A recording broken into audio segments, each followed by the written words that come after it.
என்னடா இவன் போன 2 வீடியோவில் சொன்னானே இந்த மாதிரி அந்த மாதிரி கைலோ ரென்னை பற்றி போட மாட்டேன்னு சொல்லிட்டு இன்னைக்கு வீடியோவை போட்டிருக்கான் அப்படின்னு சொல்லிட்டு யோசிக்கிறதுக்கான வாய்ப்புகள் இருக்கு.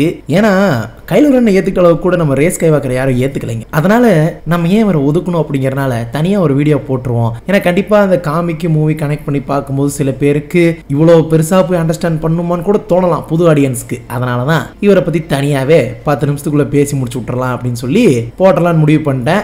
ஸோ கைலோ ரென்னோட ஆரிஜின் ஸ்டோரி தான் இதில் நீங்கள் பார்க்க போகிறீங்க. ஸோ ஹலோ ஸ்டார்ஸ் அண்ட் வணக்கம் மகள்.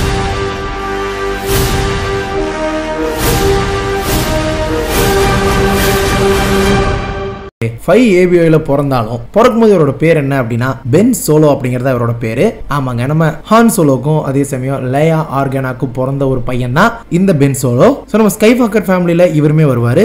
லயா ஸ்கைவாக்கர் அப்படிங்கும்போது கண்டிப்பா வந்து தானே ஆகணும். என்னடா அவன் ஆரம்பத்தில் லயா ஆர்கானா இப்போ வந்து லயா ஸ்கைவாக்கருங்கிறான். அப்போ வந்து யாருக்கு தாண்டா பிறந்தான்னு கேட்டீங்கன்னா ரெண்டுமே ஒருத்தங்க தான். ஸோ உங்களுக்கு தெரிஞ்சிருக்கும், பிறப்பால் அவங்க ஸ்கைவாக்கர், வளர்ப்பால் அவங்க ஆர்கானா அப்படின்னு சொல்லிட்டு. தெரியல அப்படின்னா மறக்காம ப்ரீகோல் ட்ரையாலஜி ஒரிஜினல் ட்ரையாலஜி எல்லாம் பார்த்துட்டு அப்படியே லயா ஸ்கைவாக்கரோட ஆரிஜின் போட்டிருப்போம், அதையும் செக் பண்ணி பாருங்க. சோ நம்ம ஆனக்கினோட பேரன் தான் பென் சோலோ. சோ இவரு ஃபோர்ஸ் சென்சிட்டிவா இருக்கறனாலயே இவரை ஜெடாய் ட்ரைனிங்க்கு நம்ம லூக் ஸ்கைவாக்கர் எடுத்துட்டு போயிடுறாரு. சோ 15 ABO ல இருந்து 28 ABO வரைக்கும் ஒரு பேடவானா அவர் இருக்காருங்க நம்ம லூக் ஸ்கைவாக்கருக்கு. சோ நிறைய ஜெடாய்கள் அழிஞ்சதுக்கு அப்புறம் லூக் ஸ்கைவாக்கர் இவரை வச்சு ஒரு ஜெடாய் ட்ரைனிங் கொடுக்கும்போது அவருக்கு ஒரு புதிய நம்பிக்கையே வருது. இதுக்கப்புறம் எகெயின் ஜெடாய் ஆர்டர் வந்துட்டு ரீபில்ட் ஆகும், ஜெடாய் நைட்ஸ் வந்து திரும்ப வர போறாங்க அப்படிங்கிற ஒரு நம்பிக்கையில இருந்தார் நம்ம லூக் ஸ்கைவாக்கர். பட் என்னதான் அந்த நம்பிக்கை இருந்தாலும் நாமுன்ற அன்னைக்கு தெய்வம்ன்ற அன்னைக்குன்னு சொல்லுவாங்க. பட் நம்ம எல்லாருமே நினைக்காத மாதிரி டிஸ்னி ஒன்று நினைச்சு இவரோட ஸ்கிரிப்ட்ல வந்துட்டு நிறைய விஷயங்கள் மாத்தி விட்டாங்க. அப்படி ஆனதான் ஜெனரல் ஸ்னோக் அப்படிங்கிற ஃபர்ஸ்ட் ஆர்டரோட ஒரு ஜெனரலா இருந்த ஒருத்தர், அந்த ஒரு ஸ்னோக் இருக்கார் இல்லையா, அவர் என்ன பண்ணிருப்பாரு அப்படின்னா யாருக்கு தெரியாம ரகசியமா மேனிபுலேட் பண்ணி இவர் வந்துட்டு டார்க் சைடுக்குள்ள வந்துட்டு மாத்தி விட்டுருப்பாப்ல. ஸோ இதனால ஒரு பாயிண்ட்ல தான் எடுத்து வளர்த்திட்டு இருக்கிற, அதாவது ஜெடாய் ட்ரைனிங் கொடுத்துட்டு இருக்கிற ஒரு மகன்மா இருக்கக்கூடிய ஒருத்தனுக்குள்ள டார்க் சைடு வருதா, இது வரக்கூடாது அப்படின்னு சொல்லி லூக் ஸ்கைவாக்கர் வந்துட்டு அவனை கொல்லலாம்னு சொல்லி போக அந்த ஒரு சமயத்துல கொல்லவானு சொல்லி முடிவெடுக்க, அந்த முடிவெடுத்த நேரத்தில் அவர் யோசிச்சுட்டு இருக்கிறத பார்த்தோன்னு என்ன கொல்ல வந்துட்டாரா அப்படின்னு சொல்லிட்டு இவர் என்ன பண்றாரு அப்படின்னா அவரே அடிச்சு போட்டு அதுக்கப்புறம் அங்க இருக்கிற ஜெடாய் டெம்பிளையே மொத்தமா எரிச்சிட்டு வந்துறாரு. அந்த ஒரு சமயத்துல நிறைய பேடவான்ஸ் இருப்பாங்க, அவங்களையும் கொன்னுட்டு வந்துடுறாரு. சோ ஓசஸ்ல இந்த ஒரு சம்பவம் நடந்ததுக்கு அப்புறம் லூக் ஸ்கைவாக்கர் ரொம்பவே பாதிப்படைஞ்சிருவாரு. இதனால என்னாலதான் இப்படி ஆச்சு அப்படிங்கிற அந்த கில்ட்னாலேயே அவர் அங்கிருந்து யாருக்கு தெரியாம ஆஸ்டோ அப்படிங்கிற பிளானட்டுக்கு போயிடுவாரு. இந்த மாதிரி ஒரு சம்பவம் நடந்திருக்கும். இதெல்லாமே நீங்க எதுல பார்க்கணும்னு நினைச்சீங்க அப்படின்னா கண்டிப்பா ரைஸ் ஆஃப் கைலோ ரென் அப்படிங்கிற ஒரு காமிக் பாத்தீங்கன்னா தான் கண்டிப்பா உங்களுக்கு அந்த ஒரு சமயத்துல என்னென்ன ஈவென்ட் நடந்துச்சு அப்படிங்கிறது தெரியும். ஏன்னா அவருக்கு ரென் அப்படிங்கிற பேர் எதுல இருந்து எடுத்துக்கிட்டாரு அப்படிங்கிறது உங்களுக்கு தெரிஞ்சாதானே அது இன்ட்ரெஸ்டிங்கா இருக்கும். ஆனா இந்த ஒரு பாயிண்ட்ல எல்லாருமே ஒரு டார்க் சைடுக்கு மாறும்போது அவங்களுக்குன்னு ஒரு நேம் சேஞ்ச் வந்து வச்சிருப்பாங்க. ஆனா கவுண்ட் டூக்கு மட்டும் தான் பெருசா வச்சது இல்ல. ஏன்னா அவருக்கு ஒரு பேர் இருந்துச்சு டார்க் டைரானஸ் அப்படின்னு சொல்லிட்டு. பட் அதிகமா அவரை மென்ஷன் பண்ணது எப்பவுமே கவுண்ட் டூக்கு தான். சரி, ஓகே, அதை பத்தி விடுங்க. அவரை பத்தி நம்ம ஆல்ரெடி போட்டிருப்போம். மறக்காம இந்த பிளேலிஸ்ட்ல போய் பாத்தீங்கன்னா இருக்கும் ஸ்டார் வார்ஸ் கேரக்டர்ஸ் பயோகிராஃபி அப்படின்னு சொல்லிட்டு ஒரு பிளேலிஸ்ட் இருக்கும், அதை செக் பண்ணி பாருங்க. அதுல நிறைய இன்ட்ரெஸ்டிங்கான கேரக்டர்ஸ் இருக்கும். அதுல ஒரு கேரக்டர்லாம் பாத்தீங்க அப்படின்னா இப்படி மாட ஸ்டார் வார்ஸ்ல இருக்காங்க அப்படின்னு தோணும். சோ அதனால மறக்காம செக் பண்ணி பாருங்க. சரி, ஓகே. சோ தொடர்ந்து அவர் வந்து கைலோ ரென்னா மாறுறாரு. கைலோ ரென்னா மாறினதுக்கு அப்புறம் அவங்க எல்லா குடும்பத்துக்கிட்ட இருந்தே அவர் விலகி போறாரு. நேரா போயிட்டு ஃபர்ஸ்ட் ஆர்டர் கூட ஜெனரல் ஸ்னோக்கு கீழே இருக்க ஆரம்பிக்கிறாரு. சோ இப்போதைக்கு நம்ம ஸ்னோக் தான் நம்ம கைலோ ரென்னுக்கு ஒரு புதிய மாஸ்டர் மாதிரிங்க. ஆனா அந்த ஸ்னோக் இருக்காரு இல்லையா, அவருமே ஒரு வித்தியாசமான ஒரு கேரக்டர் அப்படின்னே சொல்லலாம். இவர் வந்து ஒரு ஆர்டிபிஷியல் ஸ்ட்ராண்ட் கேஸ்ட் அப்படின்னு சொல்லலாம். யாருக்குன்னா சிடிஎஸ் வந்து உருவாக்குன ஒரு ஸ்ட்ராண்ட் கேஸ்ட். அந்த ஸ்ட்ராண்ட் கேஸ்ட் அப்படிங்கிறவங்கள எப்படி சொல்லுவாங்கன்னா இவருமே நம்ம பால்பட்டினோட ஒரு க்ளோன் மாதிரி தான். பட் டைரக்டா வந்து அந்த ஒரு டோனர் கிட்ட இருந்து யாருமே ரெப்ளிகேட் பண்ணி க்ளோன் பண்ணியிருக்க மாட்டாங்க. அதுக்கு பதிலா ஒரு இன்ஜினியர் டெம்ப்ளேட் இருக்கும் தெரியுமா, அந்த ஒரு டெம்ப்ளேட்டை பயன்படுத்தி இவரை உருவாக்கி இருப்பாங்க.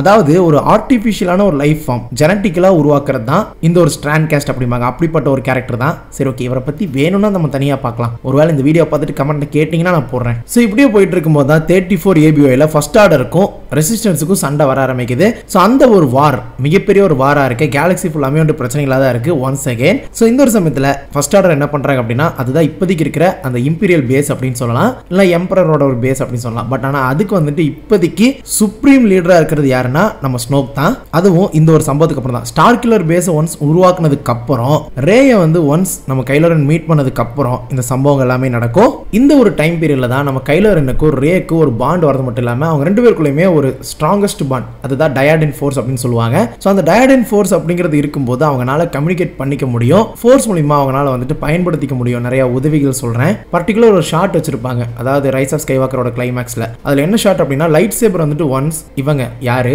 ரே ஸ்கைவாக்கர் கிட்ட தான் இருக்கும். பட் ஆனா இன்னொரு பக்கம் கைலோ ரென்ட்ட எந்த ஒரு வெப்பனுமே இருக்காது, அவர் வெறுங்கையோட தான் வந்திருப்பாரு நம்ம ரே வந்து காப்பாத்துறதுக்காக. அந்த ஒரு சமயத்துல நைட்ஸ் ஆஃப் த ரென் வந்து சுத்து போட்டிருப்பாங்க. சுத்து போட்டிருக்கும் போது ரே ஸ்கைவாக்கர் என்ன பண்ணுவாங்கன்னா இன்னொரு பக்கம் இருந்து டயடன் ஃபோர்ஸ் அப்படிங்கிற அந்த ஒரு அவங்க பாண்ட் மூலியமாவும் அதே சமயம் ஃபோர்ஸ் மூலியமாவும் அவங்க கிட்ட இருக்கிற லைட் சேபர் வந்து நேரடியா கைலோ ரென் கிட்ட வர மாதிரி அதை டிரான்ஸ்ஃபர் பண்ணுவாங்க.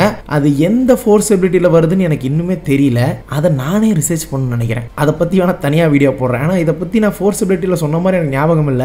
எதுக்கு அந்த வீடியோ செக் பண்ணி பாருங்க, சொன்னாலும் சொல்லியிருப்பேன், இல்ல அப்படின்னா சொல்லுங்க, நான் வந்துட்டு ரிசர்ச் பண்ணி போடுறேன். ஸோ இந்த மாதிரி பண்ணியிருப்பாங்க. ஸோ அந்த அளவுக்கு உங்களுக்குள்ள இருக்கிற டயடன் ஃபோர்ஸ் வந்துட்டு நல்லாவே இருக்கும். ஸோ அந்த மாதிரி உங்களுக்குள்ள ஒரு பாண்ட் வருது. பாண்ட் வந்ததுக்கப்புறம் ரே யார் அப்படிங்கிறத கைலோ ரென் சொல்றாரு. அதுக்கப்புறம் ரே வந்து கொஞ்சம் கொஞ்சமா கைலோ ரென்னை மாத்த ட்ரை பண்றாங்க. பட் இந்த ஒரு கேப்ல தான் என்ன பண்றாரு அப்படின்னா தன்னோட தந்தையவே அவர் கொன்னுறாரு. ஏன்னா இவருக்குள்ள ஒரு வெறி இருக்கும், தான் வந்து டார்த் வேடர் மாதிரி இருக்குன்னு சொல்லிட்டு. ஆனா இவர் வந்து நிறைய பேர் ஹியூமிலேட் பண்ணுவாங்க. எப்படி அப்படின்னா யூ ஆர் நோ வேடர் அப்படின்னு சொல்லி. ஸோ இதனால அவருக்குள்ள வந்துட்டு ஒரு தாழ்வு மனப்பான்மை வரும். ஸோ அதுல இருந்து அவர் ஓவர் கம் பண்ணும் அப்படிங்கறக்காக he just killed his fatherங்க. என்ன ஒரு மூடத்தனம் அப்படிங்கிற மாதிரி இருக்கும்.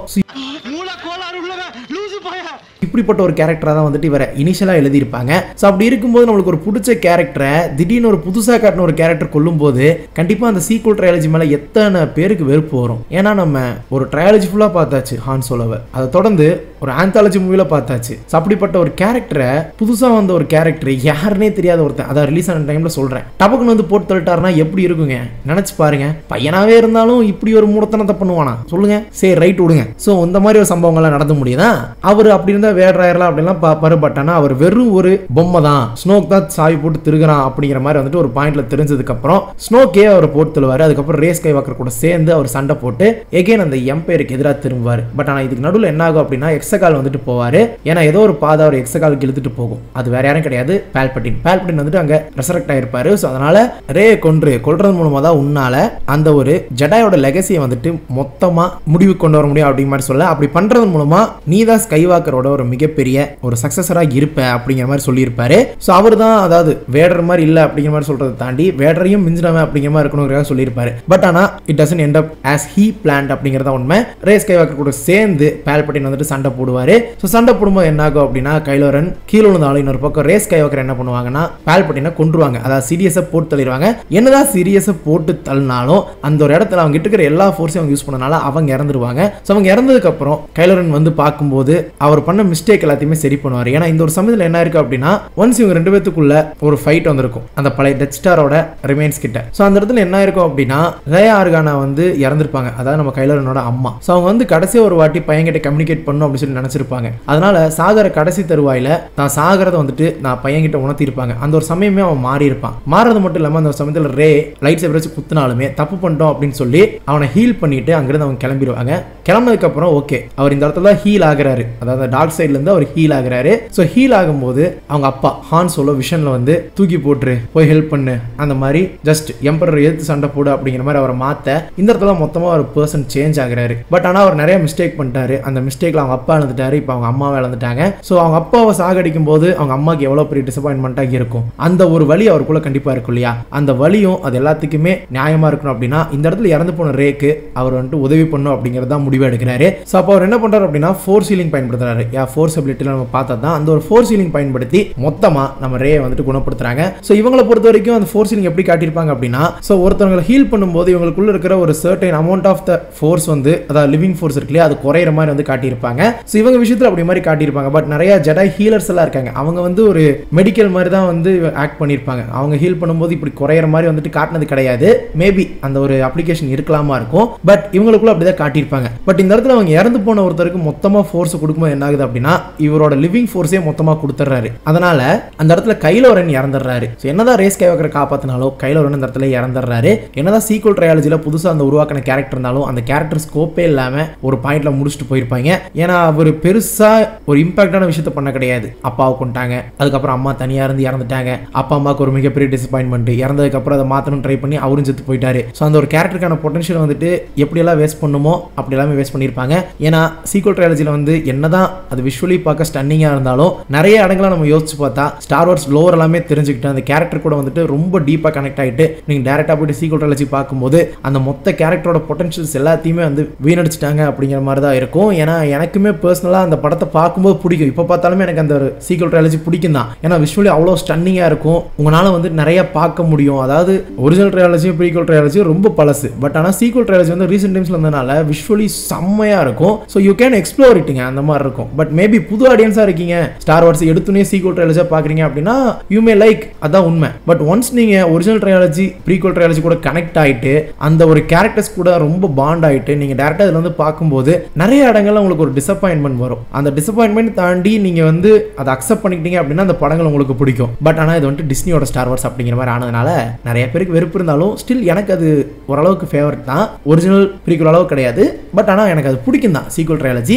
பட் அந்த கேரக்டரோட பொட்டன்ஷியலை வந்து மொத்தமாக கெடுத்துட்டாங்க, நிறைய கேரக்டர்ஸோட பொட்டன்ஷியல். அண்ட் அதையும் தாண்டி ரொம்பவே ரஷ் பண்ணி எடுத்துட்டாங்க. அண்ட் நிறைய விஷயங்களுக்கு எக்ஸ்பிளனேஷன் கொடுக்கல, நிறைய பிளாட் ஹோல்ஸ் இருக்கு. பட் சில விஷயங்கள் இவங்க இப்போ டேவ் ஃபிலானியோட விஷயம்ல நிறைய சீரிஸ் வருது இல்லையா, ஸோ அது எல்லாருக்குள்ளேயுமே ஃபோர்ஸ் இருக்கு. ஒன்லி ஃபியூ தான் வந்து அதை ஐடென்டிஃபை பண்றாங்க அப்படிங்கிறது இருக்கும். ஸோ நம்மளுமே ஒரு ஃபோர்ஸ் யூசர் தான். இப்போ நானும் அதை நம்பினேன் அப்படின்னா என்னாலே ஃபோர்ஸ் யூஸ் பண்ண முடியும் அப்படிங்கிற அந்த ஒரு லாஜிக் வந்துட்டு கரெக்ட் தான். பட் ஆனால் இன்னொரு பக்கம் அதை வந்துட்டு சொல்ற விதம் இருக்கு இல்லையா, அதுல டிஸ்னி சொதப்பிருப்பாங்களே தவிர்த்து இன்னொரு பக்கம் சீரீஸ்ல அழகாக அதை கொண்டு போயிட்டு இருக்காங்க. ஸோ ஃபர்தரா சீரீஸ்ல வந்துட்டு பார்ப்போம் என்ன நடக்க போகுதுன்னு சொல்லிட்டு. அசோகா வரும் இல்லையா, அது எல்லாத்தையுமே பார்ப்போம். ஸோ இப்போதைக்கு இதுதான் கைலர் ரனோட ஸ்டோரி, இதோட முடிஞ்சு. ஸோ மேலும் ஒரு புதிய பார்க்கும் முறை உங்களிடம் பெறுவது உங்கள் ஸ்கிரிப்ட் தமிழ் ஷார்ட்டஸ். ஸோ அதோட ரொம்ப முக்கியமான விஷயம் என்னன்னா பேராற்றல் உங்களுக்கு துணையா இருக்கும். May the force be with you.